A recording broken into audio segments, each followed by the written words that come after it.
हम ऑपरेशन करवाने हैं तो यही घर महीने हफ्ता कबा तोड़ दे तोर बहनी हमार कमाई से ना जाने ले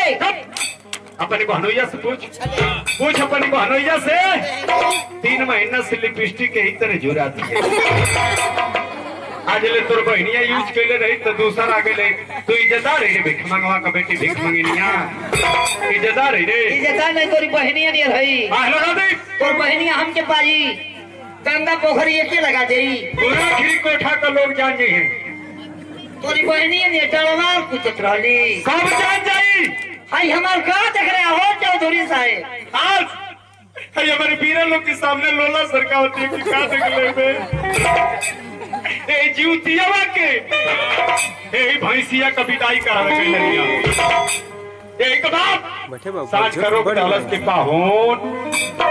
रुका आज मुर्गा बने मुर्गा हाय हे मुर्गा खाई तो गला हाय चुप मुर्गा की लालच में ना तोरे बाप के व्यवहार पर रुकला नहीं 5 बजे करीब में भैया जाता नहीं टेबल पर क्रिया करम करे है जदारिया अरे अपनी मौसी की लड़का से बाजरा में फसल है हो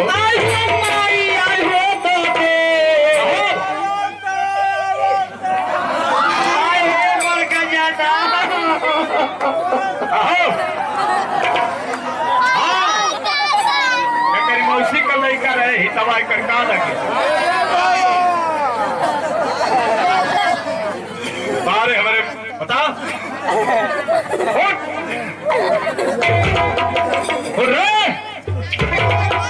उठा जल्दी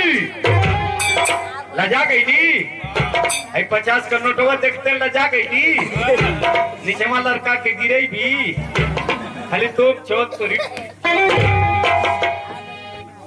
नाई सरकार रवा सबे कम के सनी होई जिंदगी में सब कबो हम काम ना कैली कबो ना खाली 4-5 गो कबो हम तो खुदे शिव चर्चा में रही ना हाँ शिव चर्चा में रह के भोलेनाथ का रुद्राज कहे कंठी हिलावत सुबह का टाइम रहे माई का तबीयत खराब रहे माई हमारे कहने के बहनी 3 दिन का गोबर पिटूर का ले जा खेते फेंक किया सही बात है सरकार आप लोग के सामने हाथ जोड़ के कहते हैं कि झूठ ना बोल अभी गोबर फेंकला का सीखिए सवेरे के चलावे सवेरे सांझ दोपहरिया तीनों टाइम गोबरे फेंक के आज कमजोर हो गई मौका पाई वही कोना में फेंक दी कोनवा तो हमारे भैया घूरे खले रहा तो कहाँ धर तोरी बाप की करेजा पर धरो हम उहे गोबर लेके जाते सिवान में हमारे भाई चोरी कटले रहले चारों तरफ ताके नजरी क्यों सूझा दिखाई ना दी हल हमारे भाई आवाज लगौला कि ए बहनिया हमारा बोझा उठा के जाइए तो सरकार दुश्मनों को बोझा उठा दिया जाला कहली भैया माथा पर गोबर ले ले ही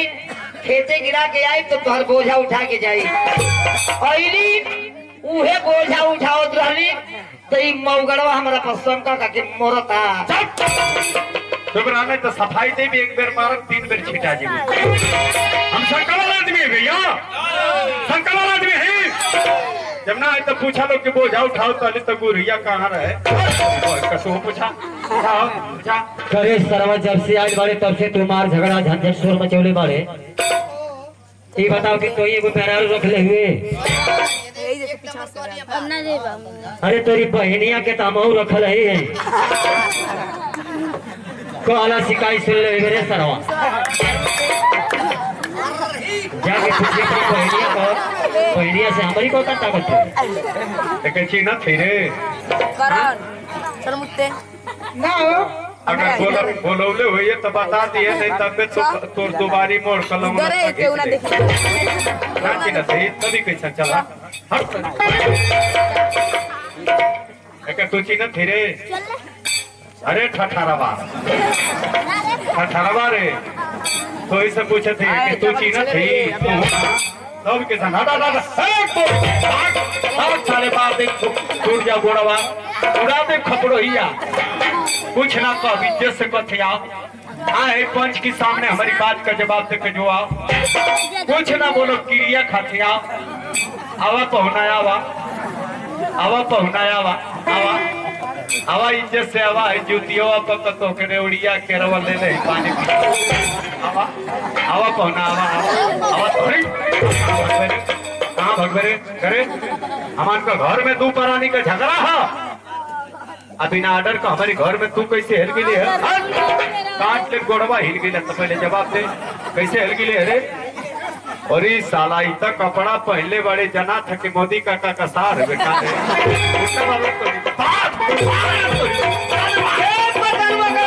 अरे बाप रे बाप हमन तो घर में बेइज्जत बनी जा हो तो दे का भेले मारा पीटी को के तोरे ऊपर भइल बनी जा नो जाने कब को हमर भैया जाके मझिला बैठा का में बैठल बनो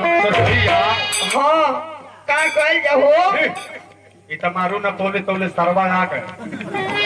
हां पतरुआ के फट का कर गुसाई जितना गिरौलो सब पांच पांच के हाथ के टाइट अरे हाँ जैया है